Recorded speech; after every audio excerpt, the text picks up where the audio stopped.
Deux chevaliers pénètrent dans un château gothique, où seule la lumière vacillante des torches éclaire le lieu. Un grand roi liche, assis sur un trône d'os et de fer, les attend. Doucement, il se lève, et d'une voix rauque les défie au combat. Très rapidement, les chevaliers le battent. Après avoir pris des photos de leur victoire, ils partent en riant.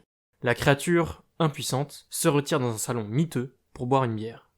Un téléphone sonne, et le roi liche finit par décrocher. C'est Dracula, en vacances à Hawaï, qui prend des nouvelles. Le roi se plaint de sa défaite et le fait qu'il est seul contre deux. Dracula lui conseille d'aller sur un site pour rencontrer de potentiels futurs acolytes de conquête du monde.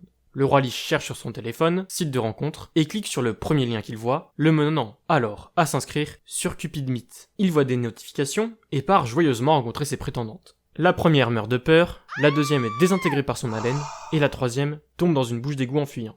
Le roi liche rappelle Dracula et lui explique que toutes ses prétendantes coéquipiers du mal ont soit fui, soit sont morts.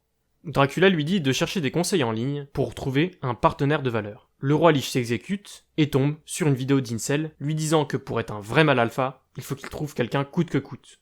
Suivant les conseils des Incels, il vend son château pour une Ferrari tunée avec des têtes de mort et des loups. Il commande sur internet des vêtements hors de prix, bien trop serrés, et finit par harceler des passants pour trouver un sbire. Des chevaliers l'envoient en prison.